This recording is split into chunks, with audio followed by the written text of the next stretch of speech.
Estamos começando mais um programa A Polêmica, aqui pelo canal 25 da Via Cabo, Terceira Via TV.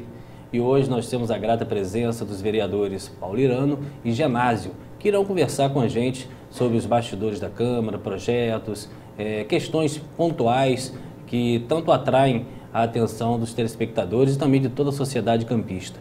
E lembrando a vocês que o nosso programa agora também está disponível no YouTube. Basta que você acesse para assistir todas as entrevistas já realizadas pelo programa. E também nós temos o nosso e-mail para dicas, elogios e críticas ao programa, programaapolemica@gmail.com, o seu canal de interação com o nosso programa. Quero agradecer muito a presença de vocês, o Paulo Irano e o Genásio, e eu tenho certeza que os nossos telespectadores ficarão muito felizes com as abordagens. Com certeza. Obrigado, nós é que agradecemos, eu agradeço o meu nome, né, essa gentileza também desse convite, é um prazer muito grande estar aqui, para que a gente possa aí debater aí os assuntos que vierem aí à baila aí. Genásio, muito obrigado pelo carinho da presença. Eu que agradeço, dizer para você que a gente estava ansioso por essa oportunidade e eu tenho certeza que tanto eu como o Dr. Paulo Irano vamos estar contribuindo muito para que o programa realmente seja um programa dinâmico e que venha enaltecer ao nosso público. Eu não teria como deixar de iniciar o programa, primeiro explicando aqui que os dois são vereadores da base de apoio da prefeita Rosinha e mais uma vez deixar bem claro aqui que o programa está aberto a todo o staff municipal, seja no âmbito do secretariado, seja no âmbito da vereança. Então é um programa aberto a todos, basta entrar em contato com a gente, caso queira também apresentar suas questões. E os dois vereadores são vereadores de primeiro mandato. Então, o primeiro questionamento, vou começar com o Paulo, depois nós vamos ao Genásio. Qual foi o ponto mais marcante da campanha sua para vereador? Tivemos vários momentos, na verdade, né? Mas o mais marcante foi o contato com a população, né? Nós rodamos a cidade praticamente toda, em todos os bairros, caminhamos muito, não só ao lado da prefeita, mas tivemos muitas reuniões. Então, acho que este foi o ponto mais importante, mais marcante, na minha percepção, eu diria assim, porque foi através dessas reuniões, né? Foi através desse contato com a população que nós pudemos ver os anseios, as necessidades, isso para que pudéssemos planejar as nossas ações, as nossas proposições dentro do parlamento. Então, o mais marcante para mim foi o contato direto com a população, não só nas caminhadas, nos contatos, nos comícios, mas principalmente nas reuniões. O senhor que quase chegou a ser vice-prefeito, né? Isso foi em 2008, né, quando naquele momento da nossa cidade, havendo a necessidade de uma mudança, foi quando a gente, na verdade, se envolveu mais na política. E naquele momento nós seríamos o vice-prefeito. Só que por uma questão partidária, o DEM na época não aprovou em nível estadual, aí destituiu aí o municipal e com isso a gente acabou não sendo. Mas participamos muito ativamente, né, na campanha desde 2008 para que pudéssemos eleger a nossa prefeita Rosinha, que graças a Deus, né, foi vitoriosa na primeira vez e como também foi vitoriosa agora na segunda vez, sendo encaminhada através da reeleição ao comando da nossa cidade. Então isso nos deixa muito orgulhosos, felizes, porque a nossa atuação foi sempre exatamente tentando mostrar a necessidade de uma mudança. A mudança ocorreu e a mudança foi aprovada nas urnas, né, com quase 80% aí, né, desses votos válidos. Então, a gente fica muito feliz com isso. Genásio, o grande momento seu na campanha eleitoral?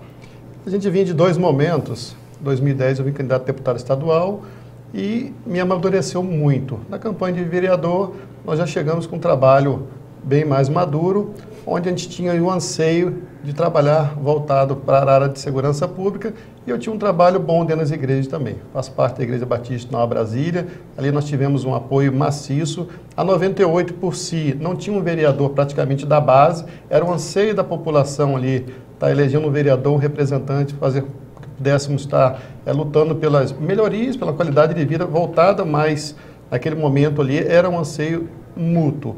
E nós trabalhamos muito forte naquela região também ali, porque havia um quadro de estatística também que posicionava de que em eleições anteriores a oposição estava com um trabalho bem melhor ali. Então trabalhamos muito em apoio à prefeita também, não só na minha eleição, mas para fazer também com que a prefeita pudesse ter uma votação maciça naquela população ali. E assim nós conseguimos obter o nosso resultado positivo. Partindo desse princípio, inicialmente dessa questão do vereador, da escolha da população, vocês são vereadores legítimos, escolhidos pelo voto popular, mas nós sabemos que em todas as prefeituras, em todos os municípios do Brasil, nós temos o fator também de alguns vereadores que, por questões políticas também, deixam o mandato para ocupar cargos no Poder Executivo, no staff municipal. E, obviamente, nós sabemos que as nuances políticas fazem com que isso possa acontecer, e é uma coisa legítima, não tem nada de ilegal nisso. Mas, para o eleitor, para alguns eleitores, isso não soa de uma maneira muito boa. Inclusive, alguns até se sentem traídos, se sentem desconfortados, porque escolheram ele para vereador, mas hoje ele ocupa um cargo no staff municipal. Paulo, qual a sua opinião com relação a isso? Uma coisa que acontece em todos os municípios do Brasil, mas que para o eleitor nem sempre soa de uma forma saudável. Eu acho que temos que analisar aí em dois aspectos, né? O primeiro é o aspecto político, do grupo político, da necessidade do grupo político, de acomodações políticas, né? De interferências políticas para que se construa, eu diria, um movimento político organizado e coeso. Esse é o primeiro ponto. O segundo ponto é a questão administrativa, né? Porque para você estar num secretariado, ocupando uma das secretarias, tem que existir a capacidade gestora dessa pessoa, né? E muitas vezes o município, a prefeita, né, o executivo necessita de pessoas qualificadas para esta ou para aquela área determinada e que por acaso poderá ser um dos vereadores. Então, são dois aspectos. Eu acho que é o aspecto político e o aspecto real de gestão, o aspecto administrativo. E, uma vez a prefeita, né, sendo a chefe do executivo, a chefe maior de todo o processo político, inclusive, ela pode dispor, logicamente, dentro das suas necessidades, de pensar dentro do grupo de vereadores da sua base, aquelas pessoas que, naquele momento, o governo esteja necessitando, né? Então, eu acho que eu vejo nesses dois aspectos, e como você disse, isto é perfeitamente legal, né? E a população tem que entender que mesmo estando ali o vereador num cargo executivo, como gestor de uma das pastas, né, da prefeitura, ele está trabalhando para a população, ele não deixa de trabalhar e, pelo contrário, às vezes está trabalhando até muito mais, né, dependendo da área. Tem algumas áreas que são vitais no governo, são áreas críticas, permanentemente críticas, né, e que é preciso realmente ter pessoas que estejam capacitadas. E, de repente, é um dos vereadores, e aí ele é convocado pela prefeita para assumir esta ou aquela pasta. Acho perfeitamente legal, legítimo, né? E da necessidade da própria prefeitura para tocar melhor a cidade, para que possa oferecer à sua população melhores condições de vida, melhores condições de habitação, de moradia, de educação, de saúde, enfim, em todos os níveis. Eu penso assim. Genásio.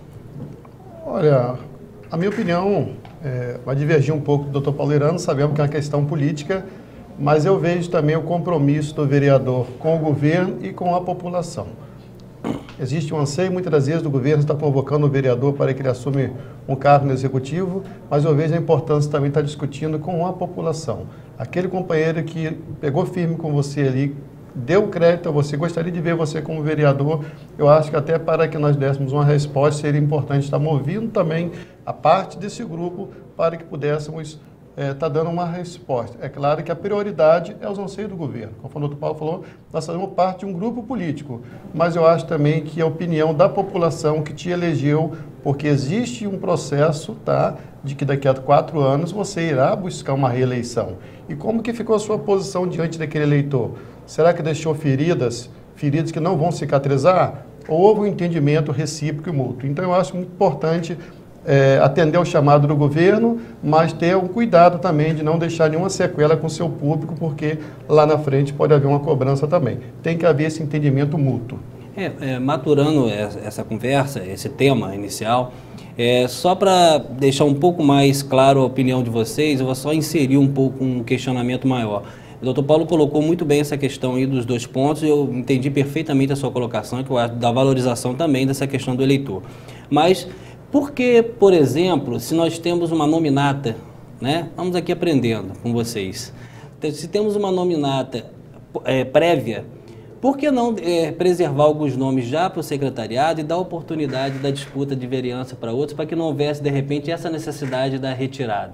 Qual a leitura que o senhor faz, Paulo, com relação a isso? Eu acho que na política... Só pegando o gancho do Genásio, né? Eu acho que a política existe muito um momento, né, Cláudio? Eu acho que o momento ele define muitas vezes o caminho. Não é estanque, né? Exatamente. Não há uma programação prévia, não tem que ser assim, não podemos puxar ninguém, não podemos eleger... Não, é uma matemática, né? Muito um momento, e você sabe disso, né? A política ela é tão dinâmica, né? Em que são momentos, como a gente falou agora há pouco. Eu seria o vice-prefeito dessa nossa cidade, naquele momento não aconteceu. Na sequência do momento, eu fui secretário de saúde durante o período, desde o primeiro dia do governo da nossa prefeita Rosinha, no período 2008-2012. E, num determinado momento, fui alçado a ser um dos vereadores, e graças a Deus tivemos um excelente, eu diria, resultado, né, nas urnas, e agradecemos isso muito aos nossos eleitores, às pessoas que acreditaram nas nossas propostas, na nossa história, porque também acho isso, é toda uma construção. Né? É o conjunto da obra, né? É o conjunto da obra. Nenhum político, hoje eu vou ser vereador, pronto, da noite para o dia, sabe que isso não acontece, né? Acontece de formas distorcidas às vezes, mas não é o normal. O normal é a construção de uma história. Então, eu acho que esse reconhecimento nas urnas é o reconhecimento da história daquela pessoa. Quer dizer, como político agora, como vereador no caso. Então, eu continuo vendo isso, é muito o momento. Então, essa questão não pode ser muito fechada, não.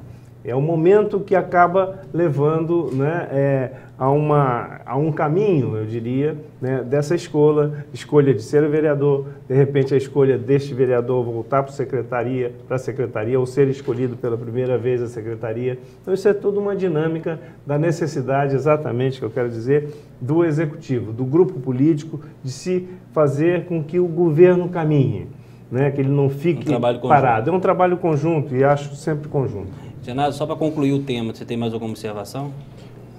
Notei que você tem, no caso, um receio de uma perda de eleitorado caso você faça uma migração para o executivo, caso isso possa ocorrer, e você às vezes possa achar que o eleitorado possa se sentir um pouco desconfortável com a posição sua que não foi a escolhida inicialmente no pleito, é isso? É um assunto que, ao se concretizar, deve se amadurecer. É claro que existe um conjunto, conforme você falou, nas questões pré-eleitorais, por que não foram definidos? O governo tem uma definição, você pode ter certeza. E muitas das vezes o chamado é porque já havia uma definição anterior já definida. Então, muitas das vezes se chama um companheiro porque lá atrás já sabia. Você não pode ficar não pode ficar fora do governo. Então, é uma peça fundamental nesses 4 anos. Muitas das vezes chama-se porque já havia um acordo nesse sentido. Mas vejo também sempre a necessidade de discutir com o grupo, porque eu tenho um compromisso direto com o governo, mas vejo também um compromisso pautado com aquelas pessoas que me colocaram aqui. Então, sempre amadurecer esses assuntos, fazer com que exista uma harmonia na hora de dar o voto definitivo. Perfeito. Outra questão importante também, que é interessante a gente colocar, é tentar tirar aqui de uma vez por toda a fama que a base do governo tem de ser rolo compressor. Já conversei com a conciliadora, já conversamos com o Luiz Alberto Neném, com outros vereadores também da situação, e a maioria não coloca desta forma. Estou fazendo essa introdução para entrarmos na questão dos pedidos de requerimento. Obviamente, qualquer município do país, ser oposição não é uma tarefa fácil, é uma tarefa complicada, a oposição é sempre uma tarefa difícil. Mas há uma reclamação um tanto exagerada, pelo menos é o que se noticia, que os pedidos de requerimento feitos pela oposição estão sendo todos vetados pela base de apoio. Com a base de apoio da prefeita, qual a leitura que você faz dessa nomenclatura rolo compressor? Ela se fundamenta realmente como um apelido dessa vedação, ou isso aí é uma análise subjetiva de cada requerimento? Eu acho que esse é mais um dos apelidos que surgem da dinâmica da política. Vejo a política, e temos expressado isso, e o fato de eu representar na Câmara, no Parlamento, a liderança do governo da nossa prefeita Rosinha, cabe a mim, enquanto líder, de contestar ou de explicar ou de conduzir a votação. Então, posso expressar aqui a mais pura realidade dos fatos que acontecem ali, né? Então, o que acontece quando você tem pedidos? Pedidos, muitos deles vêm, né, de várias formas. A maioria tenho conseguido, às vezes até, naquele presente momento, já esclarecer de imediato. Temos também aceitado vários dos pedidos, não só de pedidos de informações, mas também de projetos, enfim, de requerimentos. A gente tem feito realmente eu diria, um parlamento bastante democrático na nossa casa. Agora, o que temos negado são pedidos pontuais, na verdade, e que são situações muito, eu diria, de buscar coisas que muitas das vezes, né, a gente já tem a explicação ali. Então, isso acontece. E outra, é preciso clarear que na política e no parlamento, né, numa Câmara de Vereadores, você tem duas situações, na verdade. Você tem uma situação que é a questão do governo, que é a base de apoio ao governo, que é a situação de governo em si, e a oposição. Então, por termos, logicamente, a maioria, as decisões que vamos tomar ali, aí é que vem o apelido de rolo compressor, porque realmente, se há uma decisão de aprovação ou não aprovação, a condução que existe, ela se torna maciça. Na verdade, não há uma conotação arbitrária, isso é uma questão de quantitativo. De quantitativo, não há dúvida, isso é matemático, né? E também esta clareza de que existem dois grupos dentro da Câmara. Existe um grupo da situação de governo, que apoia o governo, e a situação contra o governo. Então, quando nós, da situação, negamos este ou aquele requerimento, é uma situação em que a oposição, pontualmente, ela vem trazer requerimentos ou situações insistindo em análises, como eu já disse, muitas vezes distorcida dos fatos, para que aquilo fique de forma maciça, dando uma ideia distorcida para a população, como já foram alguns episódios que de público já todo mundo já sabe, e isso vem acontecendo com frequência. Eu fiz uma deixa eu só interromper o senhor um minutinho, a gente vai ao intervalo e já volta com o Dr. Paulirano e o Dr. Genásio.